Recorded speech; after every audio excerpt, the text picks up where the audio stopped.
राधे राधे, जय श्री कृष्णा। यह पृथ्वी है जहाँ मेरा और आपका पूरा बचपन और अब तक की उम्र बीती है। यहीं पर हमारे पूर्वज आकर रहे और हमारा सारा इतिहास इसी ग्रह पर ही आकर के शुरू और खत्म होता है।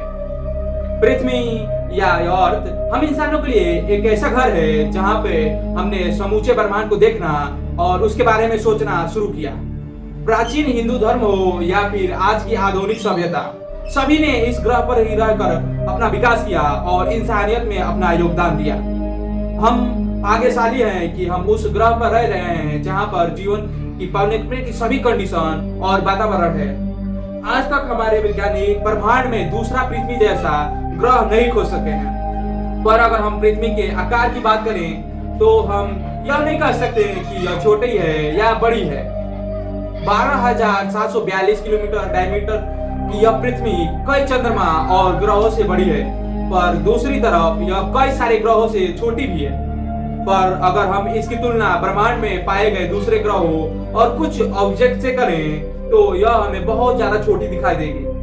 इसी तरह हम अपने सोलर सिस्टम के सबसे बड़ा ग्रह जुपिटर की बात करें, जो पृथ्वी से 60 करोड़ किलोमीटर दूर है और अपने अंदर 1300 पृथ्वी समा सकता है। यह एक बहुत बड़ा गैस का ग्रह है जिसकी कोई ठोस सतह नहीं है।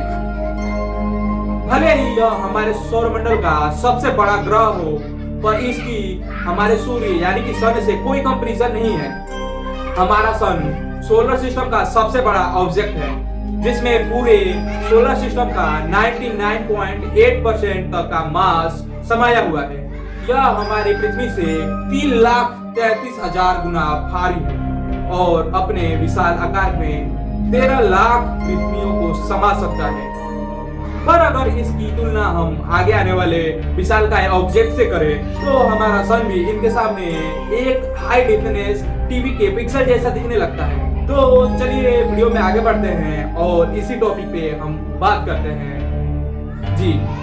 और आज की इस वीडियो में हम उस ऑब्जेक्ट को और स्ट्रक्चर के बारे में बात करेंगे जिनके आकार या साइज के सामने हमारा पूरा सोलर सिस्टम या फिर हमारी पूरी मिल्की वे गैलेक्सी सभी बहुत बहुत बहुत छोटे लगने लगेंगे। जैसा कि आपने पहले से ही यह जाना है कि हमारा सोलर सिस्टम में हमारा पृथ्वी एक एवरेज प्लेनेट है जो केवल मरकरी, वीनस और मार्स से आकार में बड़ा है। पर जब हम इसकी तुलना सोलर सिस्टम के सबसे बड़े ग्रह जुपिटर से करते हैं तो हम पाते हैं कि उसके सामने यह तो कुछ भी नहीं है। तो इसी तरह जो अर्थ और जुपिटर के को साइज की कंपैरिजन हम करते हैं अपने सन से, तो या फिर यह दोनों ग्रह भी उसके सामने बच्चे लगने लगते हैं, है ना। 13 लाख पृथ्वी और 1000 जुपिटर जैसे प्लेनेट्स को अपने में संभाल लेने वाला सन यानी हमारा सूर्य वास्तव में बहुत बड़ा स्टार है। पर हमारा यह स्टार बहुत छोटा है। अगर हम इसके आकार की तुलना दूसरे बड़े स्टार से करें तो हम पाएंगे कि यह भी उनके सामने कुछ नहीं है। तो चलिए इसकी तुलना हम अब तक की खोजे गए सबसे बड़े स्टार युवा स्कूटी से करते हैं, जो कि अर्थ से 5100 लाइट ईयर दूर है। मतलब कि लाइट की स्पीड से भी यहाँ जाने में भी आपको 5100 साल लग जाएंगे। जी हाँ, यह भले ही इतनी दूर हो पर इसका आकार आपको हैरान कर देगा। 2.37 बिलियन किलोमीटर डायमीटर वाला यह स्टार इतना बड़ा है कि अगर इसे सोलर सिस्टम में फिट किया जाए तो यह सन से लेकर के यूरेनस ग्रह तक की पूरी ग्रह को आराम से घेर लेगा।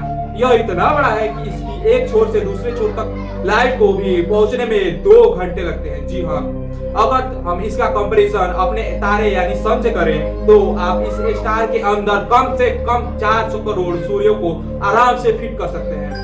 और अगर आपसे इस स्टार की गलती से भी पृथ्वी से तुलना करने की कोशिश की तो आप फिर पक्का अपने होश खो बैठेंगे। यह इतना बड़ा स्टार है कि इसके सामने पृथ्वी भी वास्तव में एक एटम की तरह दिखाई देती है। यह अपने अंदर कम से कम 650 खरब या 650 ट्रिलियन अर्थ को आराम से समा सकता है। एक तरह से देखा जाए तो इसके अंदर हमारी गैलेक्सी जैसे सभी प्लेनेट आराम से उसमें समा सकते हैं। पर भले ही यह स्टार हमारे सन से इतना बड़ा हो, पर इसका मास हमारे सन से मात्र 30 गुना ही ज्यादा है। हमारी मिल्की वे गैलेक्सी में मौजूद ब्लैक होल सेजिटेरियस ए का मास 40 लाख सूरज के बराबर है। जी हाँ, जो कि गैलेक्सी का सबसे मैसिव ऑब्जेक्ट भी है। पर यह ब्लैक होल और युवा स्कूटी से साइज में छोटा है। युवा स्कूटी वैसे तो सबसे बड़ा ऑब्जेक्ट है जो कि एक स्टार है, पर यह हमारे मिल्की वे में भी अभी तक का खोजा गया सबसे बड़ा सिंगल ऑब्जेक्ट है। पर क्या कोई इसी तरह कोई ऐसा सिंगल ऑब्जेक्ट है जो इस सितारे को आकार में मात दे? तो इसका जवाब है हाँ। आज से 10.7 बिलियन लाइट ईयर दूर टोन 618 या TON 618 नाम का एक ऑब्जेक्ट है जिसे वैज्ञानिक कोइलार भी कहते हैं। यह एक तरफ से एक बहुत बड़ा अल्ट्रा मैसिव ब्लैक होल है जो एक बहुत बड़े डिस्क से घिरा हुआ है। क्विजार यूनिवर्स के सबसे चमकीले ऑब्जेक्ट होते हैं क्योंकि यह तारे को खाकर चमकीले बनते हैं। यह क्विजार अपने आसपास के तारों की एनर्जी को खींचने लगता है जिससे यह यूनिवर्स के सबसे चमकीले ऑब्जेक्ट बन जाते हैं। टोन 618 अब तक का खोजा गया सबसे बड़ा क्विजार है जिसकी ब्राइटनेस या चमक कम से कम 140 खरब यानी कि 140 ट्रिलियन स्टार्स के बराबर होंगी। इसकी ब्राइटनेस इतनी ज्यादा है कि इसके 1000 से ज्यादा गैलेक्सीज को एक साथ मिला दिया जाए तो भी यह इसके सामने फीकी पड़ जाए। टोन 618 क्विजार का डायमीटर 198 बिलियन किलोमीटर है, जिसका मतलब है यह है कि यह सूर्य और पृथ्वी की जो दूरी है उससे भी 1300 गुना बड़ा है। इसका आकार इतना बड़ा है कि ब्रह्मांड की सबसे तेज चीज लाइट को भी इसे एक छोर से दूसरे छोर तक पहुंचने में 180 घंटे यानी कि 7.5 दिन लगेंगे।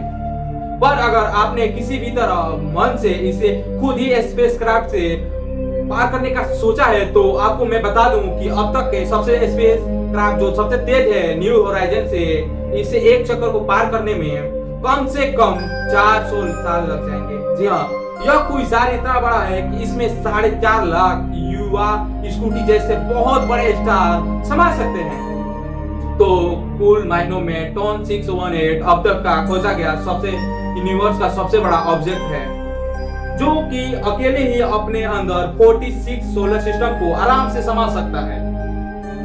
दोस्तों, यह तो थी सिंगल ऑब्जेक्ट की बात जो कि अपने अकेले की दम पर ही इस यूनिवर्स में अपना इतना बड़ा आकार कायम करके अरबों सालों से यहाँ पे घूम रहे हैं। पर अगर मैं यूनिवर्स में जाकर और आगे देखें तो हम और भी बड़ी चीजों को देख सकते हैं, मगर वे सिंगल ऑब्जेक्ट की तरह नहीं है। यह सब ही वास्तव में स्ट्रक्चर है जिनमें कई सारे स्टार, कहीं तो गैलेक्सी है तो कहीं बहुत बड़े बड़े स्टार है, पर यह आकार में इतने बड़े हैं कि मेरी और आपकी किसी भी कल्पना में यह फिट ही नहीं हो सकते।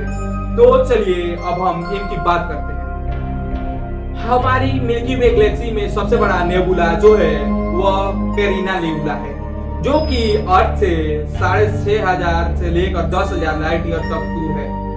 यह नेबुला एक स्ट्रक्चर है जिसका मतलब है कि इसके अंदर हजारों तारों की धूल समाई हुई है जो कि इन तारों की सुपरनोवा धमाके के बाद बच जाती है।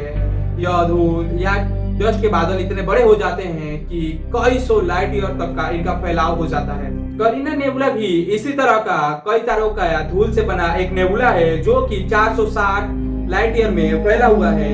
यह नेबुला यूनिवर्स के सबसे बड़े ऑब्जेक्ट टोन 618 से भी 22,000 गुना बड़ा है। पर यह नेबुला भी कुछ नहीं है, यह तो हमारे यूनिवर्स के स्ट्रक्चर के शुरुआत भर है। इस नेबुला के बाद आती है हमारी मिल्की वे गैलेक्सी जो कि 1 लाख लाइट ईयर्स में फैली हुई है, जिसके अंदर कम से कम 500 अरब से ज्यादा स्टार्स और सैकड़ों नेबुला प्रेजेंट है। मिल्की वे गैलेक्सी कैरिना नेबुला से आकार में करीब 230 गुना बड़ी है।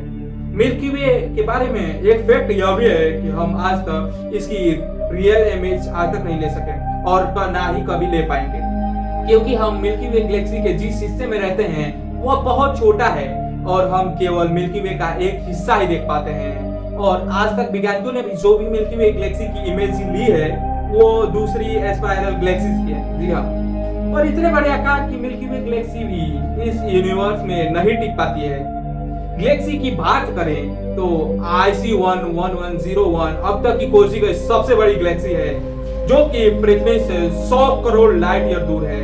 मतलब कि हम टेलीस्कोप से जब इस गैलेक्सी को देखते हैं तो हम इसे 100 करोड़ साल पीछे देख पाते हैं। जी हाँ, यानी कि यह गैलेक्सी 40 लाख लाइट ईयर में फैली हुई गैलेक्सी, जिस वजह से हमारी यह मिल्की वे गैलेक्सी से 40 गुना बड़ी है। और इसकी खास बात यह है कि इस गैलेक्सी में 100 ट्रिलियन या 100 अरब से ज्यादा तारे हैं, जो कि हमारे मिल्की वे की तुलना में 300 गुना ज्यादा है।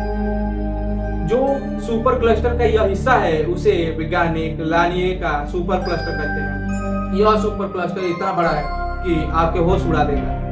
लगभग 5 करोड़ 20 लाख लाइट ईयर में फैला लाइनाई का सुपर क्लस्टर 1 लाख गैलेक्सी का घर है। जी हाँ, इसमें हमारा लोकल ग्रुप, विगस सुपर क्लस्टर और दूसरे छोटे और बड़े क्लस्टर शामिल है।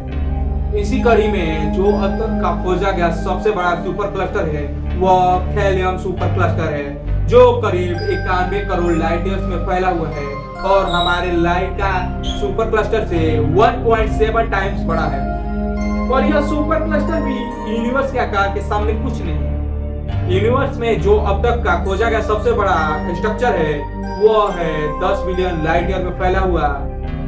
इसका मतलब है कि इसके एक सिरे से दूसरे सिरे तक जाने की कोशिश करें लाइट की स्पीड से तो भी आपको 10 अरब साल लग जाएंगे। जी हाँ, इसमें महाविशालकाय ऑब्जेक्ट का नाम है हरक्यूलस कोरिना वोरलिस ग्रेट वॉल। यह थोड़ा अजीब नाम है ना, क्योंकि यह ग्रीक गॉड के नाम पर रखा गया। यह स्ट्रक्चर इतना बड़ा है कि इसमें करीब 10 अरब से ज्यादा छोटे और बड़े गैलेक्सीज आराम से शामिल हो सकते हैं। अगर इसकी डायमीटर की तुलना हम मिल्की वे से करें तो यह उससे 1 लाख गुना बड़ा है, पर वॉल्यूम की बात करें तो यह अपने अंदर 400 खरब यानी कि 400 ट्रिलियन गैलेक्सी को आराम से समा सकता है। आपको मैं बता दूं कि मिल्की वे एक एवरेज गैलेक्सी है। यह तो ना तो ज्यादा बड़ी है और ना ही ज्यादा छोटी है। फिलहाल यह सुपर स्ट्रक्चर ही यूनिवर्स में खोजा गया अब तक का खोजा गया सबसे बड़ा स्ट्रक्चर है, पर हम यह नहीं कह सकते हैं कि यह कब तक सबसे बड़ा बना रहेगा, क्योंकि आए दिन वैज्ञानिकों को नए नए यूनिवर्स में हैरान कर देने वाली चीजें मिल रही है। दोस्तों, इस वीडियो में बस इतना ही रहते हैं। अगर ये वीडियो पसंद आया हो तो वीडियो को लाइक कीजिए, चैनल को सब्सक्राइब कीजिए। तब तक के लिए राधे राधे, जय श्री कृष्ण।